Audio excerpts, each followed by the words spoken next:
I almost fell out of my chair. That's how one Washington insider described his reaction when he heard the new Secretary of State Marco Rubio proclaim that we are officially in a multipolar world. In a recent interview with Megyn Kelly, Rubio explained how the unipolar world, a world where the United States became the sole superpower after the fall of the Soviet Union, was actually a historical anomaly, and that it was inevitable that eventually multiple great powers would again rise up and reassert their civilizational sovereignty in the world. Now, according to Rubio, it is now the official position of the Trump White House that such a multipolar world has risen. Now, several months before that admission, Tucker Carlson traveled to one of those rising civilizationalist powers, the Russian Federation, and there he interviewed who many consider to be the single most important geopolitical theorist in the world, Alexander Dugin. Professor Dugin has long analyzed the theoretical structure of the awakening of just such a multipolar world. His fourth political theory is not only one of the most influential political theories of our time, but it's considered by globalists to be the most dangerous. In fact, they call him the most dangerous philosopher in the world. And that's why Professor Dugin is, to me and millions of others all across the globe, an intellectual hero. And he is here with us today to talk about Trump, Elon, and the rise of a new civilizationalist world. Professor Dugin, welcome. It is an honor to have you here. Thank you, dear friend, for your kind words. And I really think that we are in a very important turning point, and very important turning in the as this theory of Richard Strauss and Niall Howe affirms. Now we are coming to the high, to the first turning of the new cycle in American history, and we feel it through the world. So that is very important moment to maybe re-establish the contacts between great civilizations, between civilizational states, rising now to be new actor of global history. That's so beautifully said. It's so funny because just a few short years ago, it almost feels like an eternity, but the world's elites were all celebrating the Great Reset, the reestablishment of the liberal international order after its 4-year assault by Trump, his first term. But you, however, at the time, argued that we were seeing something very different. We were seeing what you called the Great Awakening, a civilizational uprising that was challenging this liberal hegemony, this globalism all over the world. In your view, what is the significance of the re-election of Trump for that Great Awakening?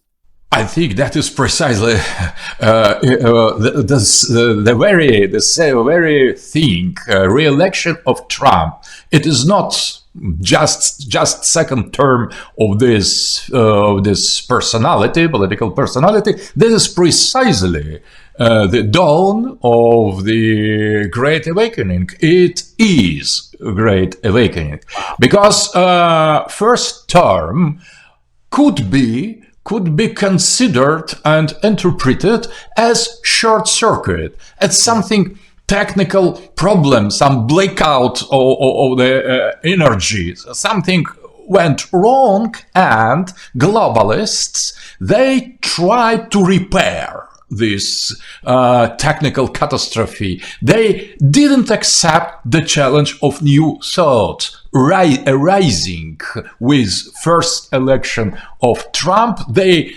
preferred to regard that as just small details, just short circuit, and they tried to reset the system, reset the globalism, and that was the main slogan of campaigns, political campaigns of globalist figures, and Biden himself has chosen Build Back Better.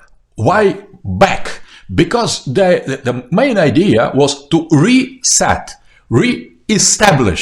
to return to the previous situation of unipolar moment, globalism, the end of the history, promotion of the LGBT agenda, this kind of progressive liberalism worldwide, and without any regard to national interest of nobody, or including American people. So that was the price to pay for this globalism, was to destroy traditional identities, cultures, systems, societies, and American people was one of the main victims of this process of the rebuilding globalism, and they have failed.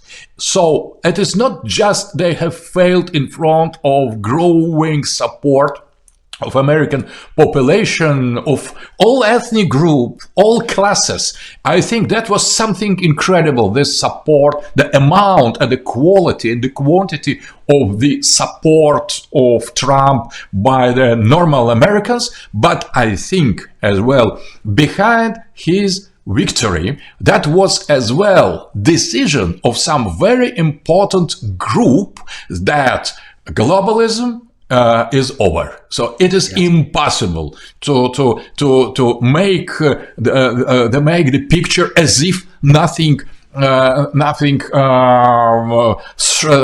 threats to menaces to this global system.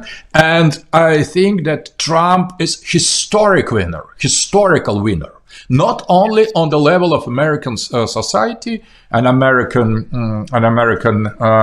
history, but on the level of the global humanity.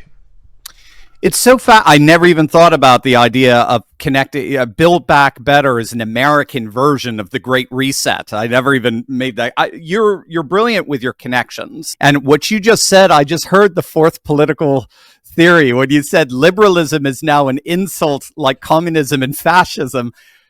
That's it. I mean, those three political theories now for so many in America are just gone. They don't want anything to do with them anymore. And then that's opening up now space for what you've been arguing for years, a fourth political theory. Again, I recommend to everyone Professor Dugin's book, The Fourth Political Theory. It's probably the most influential geopolitical theory in the world right now.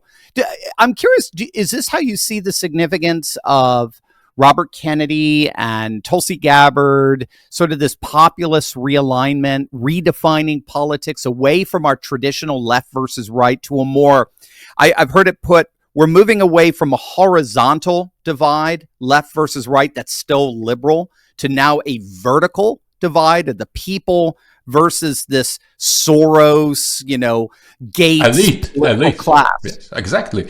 The people versus globalist liberal elite. So that is totally, you're absolutely right. And I think that the figures from Democrats like Robert Kennedy Jr. or Tulsi Gabbard, they represent precisely the people, not rightists, not leftists, the people, American people as such. And that is important that this time American people, worker class, all the races inside of America who feel themselves Americans, left or right, they have voted Trump. And elites, globalist elite that hate in reality America, that have nothing in common with American pragmatist spirit, culture, because American understanding of freedom, it is absence of any kind of prescription. So if you are free, you are free.